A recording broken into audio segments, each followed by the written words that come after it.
Welcome to Cow Corner Podcast. With me, the Dolly Dropper, James Hurl, and the King of the Hoppers, Joss Elliott, for your latest dose of all things Alberbury Cricket Club and Shropshire Cricket League. How do, mon? Welcome to Cow Corner.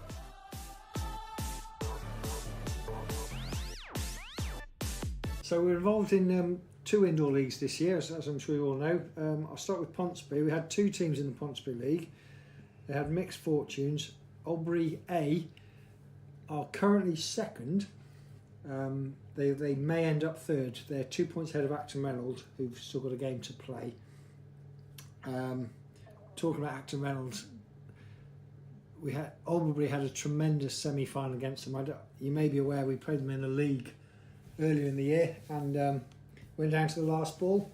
Yeah, fantastic. It was reading the match report and hearing it from all accounts. Yeah, it sounded like a fantastic game because, two very evenly matched sides. I mean, you've got A.D. Hudson, who's been on fire for Acton Reynolds this season. He's scoring runs for fun. Yeah, he's averaging just short of 200. He scores 30 not out every week, pretty much. Yeah, well, considering that Acton Reynolds is half Alberbury players, any chance on tapping him up for the season ahead? We're probably a third Alberbury players, not a half, but no is the answer.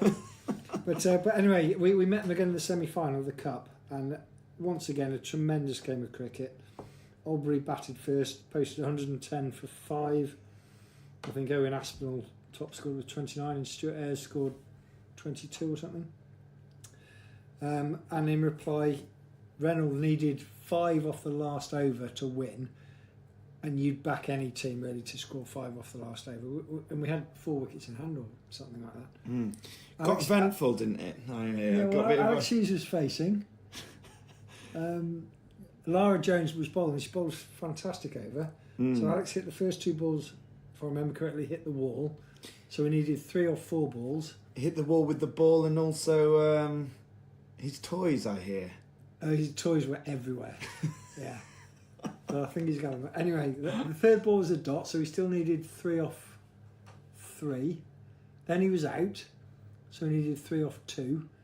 Then there was a run out, so he needed 3 off 1. And we scrambled... I say we, sorry, because I played for Acton Reynolds in the Ponsonby League. We scrambled 2 leg byes off the last ball to tie. So we finished on 110 for 3. And we had to have a super over to determine who got through to the final. Yeah, it's not often you see a super over, especially in it's the first time ever, I think, in the Ponsonby League that I'm aware of. But poor old Stevie Jarrett had to bowl it, and he came up against Andy Harrison on prime form. Yeah, so fireworks. Yeah. I mean, we managed 30 off the over. Poor Steve. Yeah, it's nothing Steve did wrong, to be fair. Andy's just, he's a very good cricketer. I shouldn't be saying this on a live podcast, but he's a very talented cricketer. We can edit it. We can edit it out if you want. Edit it.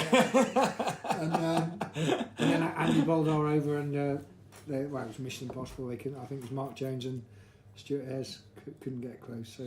So Acton Reynolds got through. But once again, a tremendous game of cricket against them, and they're lovely people to play cricket against. You know, there's no malice in any of them. No, we always enjoy playing them. Yeah, there's very good camaraderie in the indoor scene. I think really is a lot of people get to know each other, and it's good fun really. In most teams, it's most teams. Do we comment about a certain team that we played in Sundawn, or do we not? I think we. Let's not mention that game. Okay. Let's not mention that game in case. So moving swiftly on to the second team. Who actually they came off the bottom. They beat Montgomery B to finish second from bottom, which was good. They lost to Beacon earlier this week. Borney got runs, which was good. He got 56. Yeah, good to see. Good to see he's getting into form. Just in time for the outdoor season, hopefully. Yeah. I know it goes to prove we give you a bit of a sledging on the podcast, and it works. Yeah. Well, it didn't work. James Lee. Sorry, James Lee. So yeah, good to see Borney get some runs. Looking at the overall stats for Ponsonby, Mark Jones, as ever, he ended up third, scored 324 runs, averaged 81. Not far behind him, Mikey in fourth with 307 runs, averaged 76 and 3/4. And in terms of the bowling, for the A team, Zem and Lara both got 8 wickets.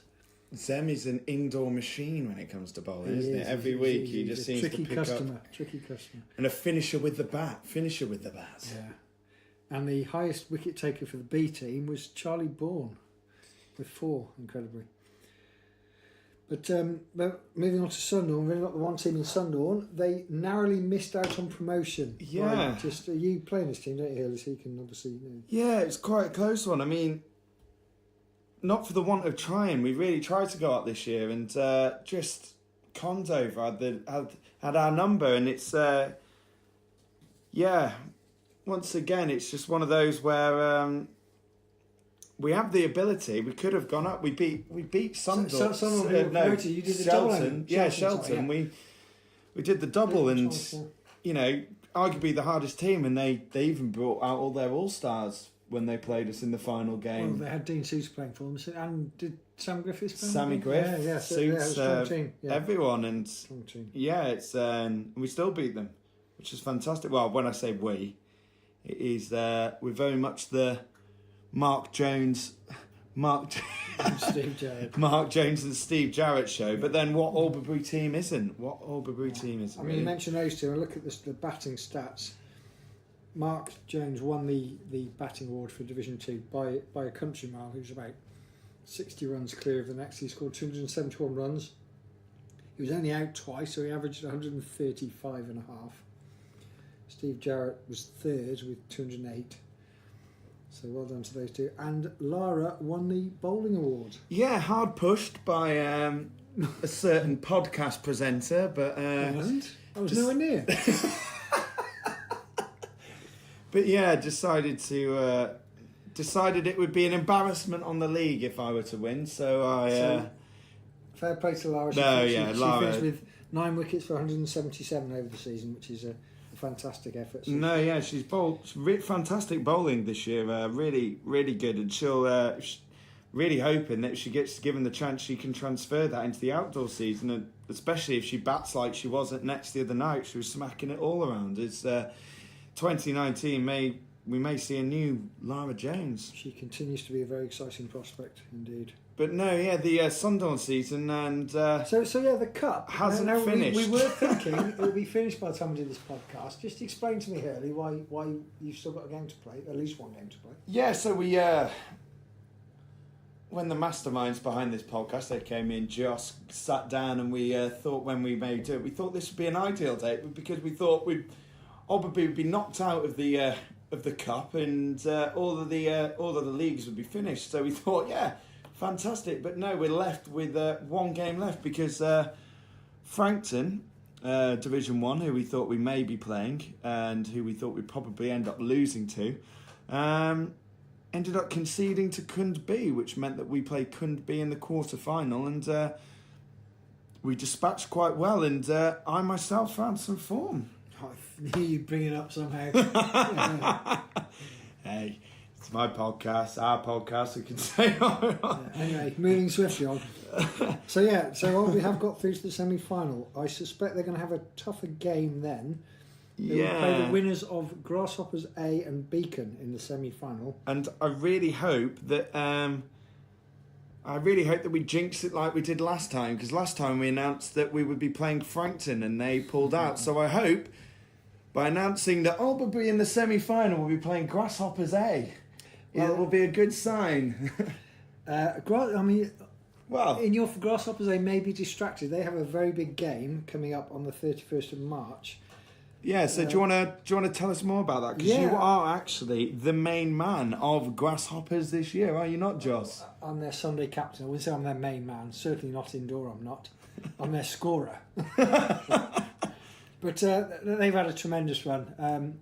For people that don't know how this works, basically there used to be 4 indoor leagues in Shropshire, and the winners of each league play each other in a semi-final final format to determine who's the Shropshire champions to represent Shropshire in the national competition. Now this year, Grasshoppers won every league anyway, so they didn't need to go through that process. So they just represented Shropshire. And in fact, interestingly, they chose their Sunderland team to be the team that represents Shropshire, because they could choose, because they're slightly different teams in each. Yeah. Who represents Grasshoppers and who are Grasshoppers? Actually? Well, the six.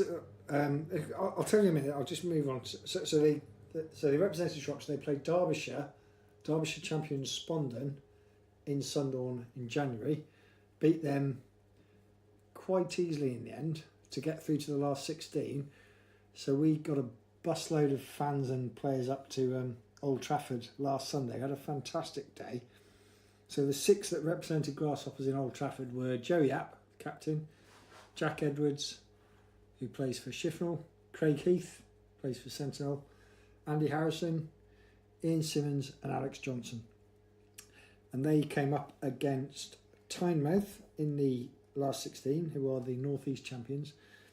They dismissed them for 90 in just over 10 overs and knocked them off for 3 wickets to get through to the last 8. Nice. And they played the Lincolnshire champions Cherry Willingham, who ended up, they had all sorts of trouble. They were 41 for 5 off 6 overs or something, and then their last man scored 50. They ended up 91 for 5. But they knocked them off for 1 wicket, so won by 5 wickets. Jack Edwards picked up 4 for 10 in that game, finished the day with figures of 6 for 18 and retired in both games. So quite easily won the match. Yeah. So they are now off to Lords on the 31st of March. Fantastic. And they'll play South Wiltshire.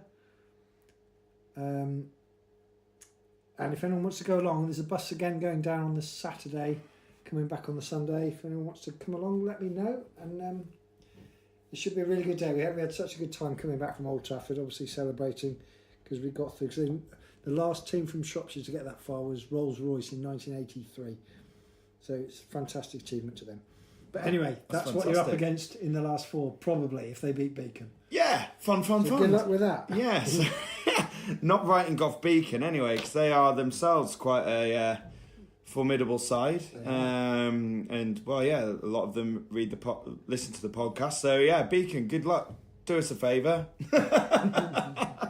And, yeah, that moves us on to another group of champions, Alberbury women.